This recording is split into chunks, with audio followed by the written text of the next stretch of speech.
खेतों और पहाड़ियों की ढलानों के बीच बसे एक छोटे से शांत गांव में एक बूढ़ा आदमी रहता था, जिससे हर कोई बसता था। उसकी उपस्थिति गांव पर मंडराते तूफानी बादल की तरह थी। वह जहां भी जाता लोग बेचैन हो जाते। उसके चेहरे पर हमेशा एक सिकन रहती, उसकी आंखें निराशा से जलती रहती और उसके शब्द शिकायतों से भी ज़्यादा तीखे होते। चाहे कोई भी अवसर हो, त्योहार, शादी या बच्चों का जन्म, उसका मूड कभी ठीक नहीं होता था। वह कभी हंसता नहीं था, कभी मुस्कुराता नहीं था। अगर कोई उसे गर्मजोशी से अभिवादन करने की कोशिश करता तो उसकी खुशी तुरंत पछतावे में बदल जाती, क्योंकि उसकी कड़वाहट कांटों की तरह चुभती।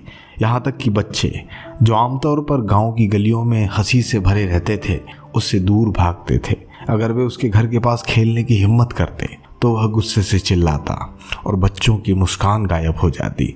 गांव वाले आपस में फुसफुसाने लगते, यह आदमी शापित है, कोई भी बिना वजह इतना दुखी कैसे हो सकता है। और धीरे धीरे वे उससे दूरी बनाने लगे। साल बीतते गए, वह आदमी बूढ़ा, कमजोर और अकेला होता गया। उम्र के साथ उसकी कमर झुक गई, लेकिन उसकी कड़वाहट कम नहीं हुई।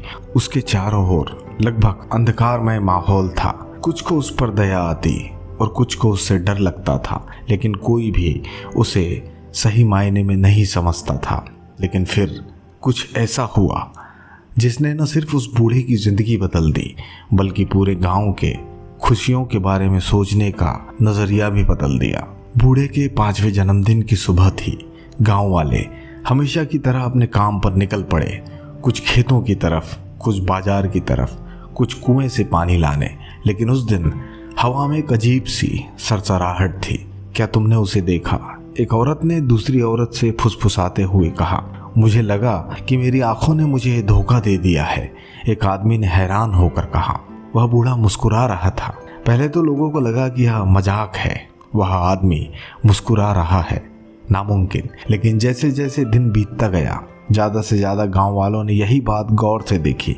वह आदमी जो हमेशा कड़वा, गुस्सैल और दुख से भरा हुआ रहता था, अब होठों पर एक हल्की सी मुस्कान लिए गांव से गुजर रहा था। उसका चेहरा हल्का और आंखें शांत लग रही थी। यह सिर्फ बनावटी मुस्कान नहीं थी, बल्कि एक सच्ची मुस्कान थी, शांत, एक ऐसी गर्मजोशी से दमकती हुई जो पहले कभी किसी ने उस बूढ़े के अंदर नहीं देखी थी। गांव वाले अपनी जिज्ञासा रोक नहीं पाए। शाम होते होते उसकी झोपड़ी के आसपास एक छोटी सी भीड़ जमा हो गई। बूढ़ा आदमी बाहर लकड़ी के स्टूल पर बैठा सूर्यास्त की फीकी पड़ती नारंगी रोशनी का आनंद ले रहा था। उसकी उपस्थिति में एक शांति थी जो अलग सी लग रही थी। आखिरकार एक बहादुर गांव वाले ने आवाज लगाई, तुम्हें क्या हुआ? क्या तुम्हें कोई खजाना मिला?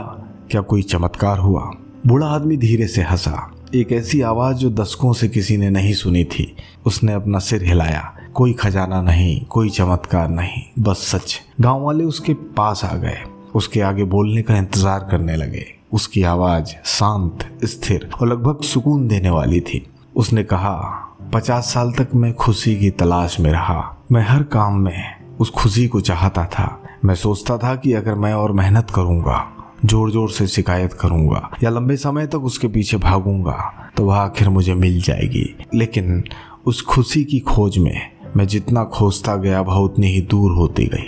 मुझे दुनिया पर, लोगों पर, यहाँ तक खुद पर भी गुस्सा आ रहा था, क्योंकि मुझे कभी खुशी नहीं मिली। वह रुका। उसने अपने सामने खड़े चेहरों को देखा।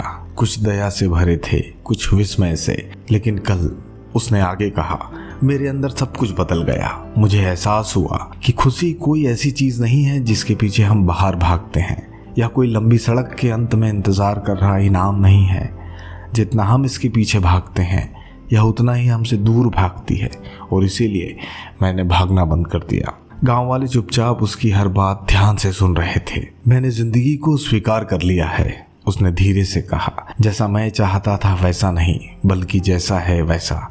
मैंने हर पल लड़ना बंद कर दिया। जो मेरे पास नहीं था उसकी शिकायत करना बंद कर दिया।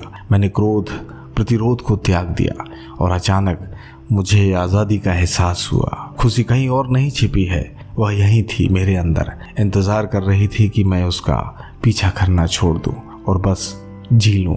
गाँव वाले स्तब्ध रह गए। वे हमेशा उसे साबित समझते थे, लेकिन जो बच्चे कभी उससे दूर भागते थे अब उसकी एक कोमलता से खींचे चले आ रहे थे।